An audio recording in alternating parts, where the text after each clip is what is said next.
All right, I wanted to talk a little bit about the final paper because that's, of course, coming up pretty quickly. It is due at the end of week 8.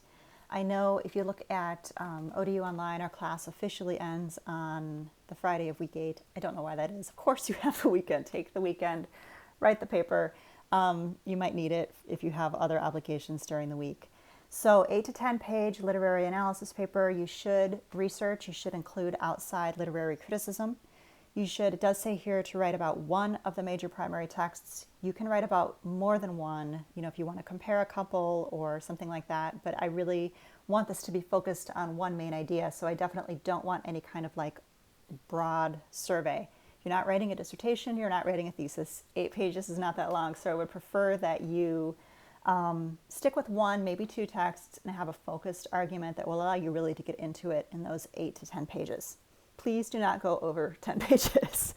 You need to use at least 4 scholarly secondary sources.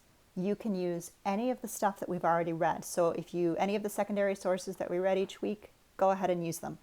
A good way to find additional sources is to look in the footnotes of those sources.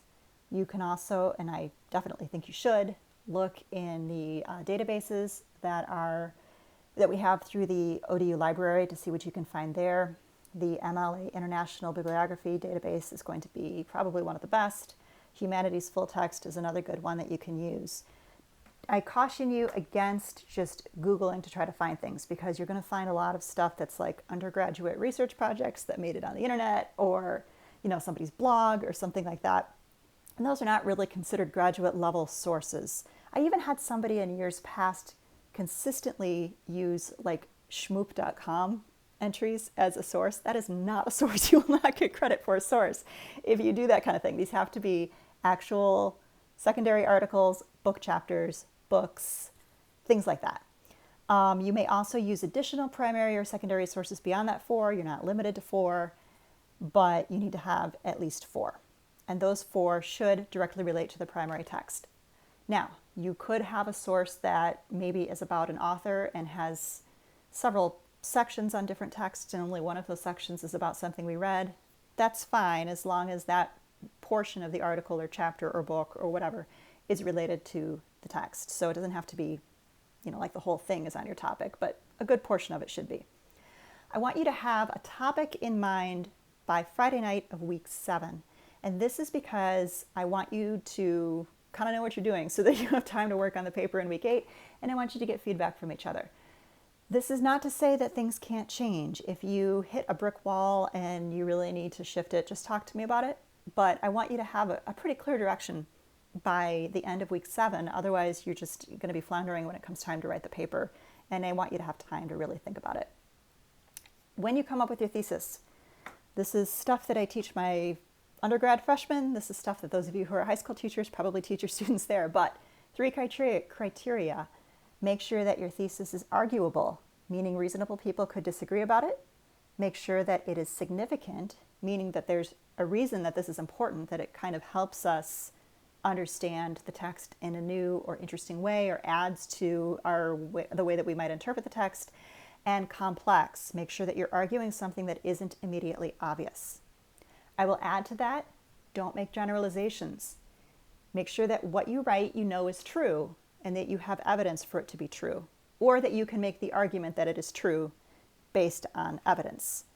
I encourage people to think about themes. What is, for lack of a better way of saying it, what do you think the author is trying to do with this text? Or what do you think the argument of the text is, whether the author is intending to do it or not? So a helpful formula that I use when I write is right here. Through X, the literary work does Y. So what is the author doing that leads to the conclusion? Now, as I said, you do need to use sources. There is a link on Pantherlearn called Using ODU Library Sources for Research. If you have other ways, other means, other databases through other libraries, definitely go for it. But make sure that you are using graduate level sources and ask me if you are not sure.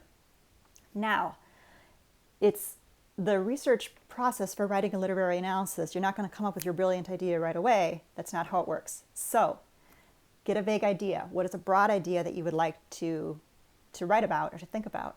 Start reading articles on that broad idea and then look for your entry point. That's really what you want to do. You want to find the place that you can enter into the argument so that you're showing that you're having a conversation with the other critics. So your argument should not be a report or summary of what scholars are saying. Do not just tell me so-and-so thinks this, and so other person thinks this, and so other person thinks this, the end. Rather, engage with it. So you might summarize what their arguments are and then say, but this is what I think, and then go forward. So one way that I like to do that is to, at the beginning of a paper, present the topic, and then give a little bit of a very brief summary about what people are saying about that topic. And then with your thesis say, okay, here's what they're saying, but here's what I'm saying. Don't rely on your sources to make your argument for you. If we were to pull all of the secondary sources out of your paper, you should still have an argument there. So make sure that your argument is in the forefront. Make sure that you have strong topic sentences, that you have topic sentences that relate to the keywords that you've established in your thesis, that any way you are using literary criticism or even direct primary quotations or primary sources, from the text that we're reading, make sure that any of that evidence is explained and that you're showing how it advances your argument. Don't plagiarize, obviously. And then let me know if you need help. I am happy to bounce around ideas. I can read paragraphs. I can help you with thesis statements. I can evaluate sources. I can help you find sources. There are all these things that I can do, but you have to ask me for help. So please do that if you need help. Now, finally, I did want to show you something. So this is the article, one of the articles that we read during week 5 on the female Quixote. And I think it does a really good job of engaging with the criticism in the way that I was just explaining. So if you look here, the author begins with only a 2 or 3 sentence introduction to the problem that he wants to discuss. And then he summarizes many critics endorse this reading, and as an example, he gives Lori Langbauer's argument with just like a short quotation here. And then he explains how his argument engages with Langbauer and the other critics. Then he goes back and gives a little bit of an introduction of where he's going from a scholarly or from a critical perspective, how he's going to be engaging Foucault's ideas of madness. And that's more than I expect you to do. So if you don't have like a strong critical stance at this point, that's fine. Following this model, you would just not do this part.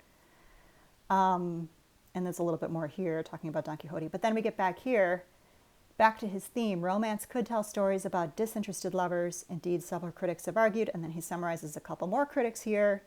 And then he explains again his thesis here and then moves into his argument. So what I like about this is that it's not block quote after block quote after block quote. He summarizes what is the prevailing argument, gives a couple of quotations or a couple paraphrases to indicate that that is the argument, and then moves on. So it's clear that he is familiar with the current criticism. He knows how he's engaging with the current criticism. His thesis relates to it and shows how he's kind of fitting his argument in there. And then he gets into his actual argument. And of course, he does cite, like here, for example, he does cite additional critics throughout, and he does engage with them there. But he's starting the argument of his whole paper in the context of the existing criticism. He's part of that conversation. And that's what I want you to work for. And that is really one of the things that sets graduate level writing apart from undergraduate writing. So if you're able to find a place in the criticism, find your entry point where you can engage with it and you can show that you're considering yourself part of that conversation, then you'll be in a good position to move forward, and it will also help you formulate your arguments so that you get the whereas X says blah, blah, blah, blah, blah, I'm arguing blah, blah, blah, blah, blah, and here's why. So it's just a good technique to use. So again, if you have questions, let me know. I'm happy to talk through anything with you and to look at portions of drafts, and depending on how much time, perhaps even a full draft, although maybe not so much if it's right before the due date. Depends how much turnaround time we have. But do let me know if you have help or need help, and I'm happy to talk through anything with you. So good luck.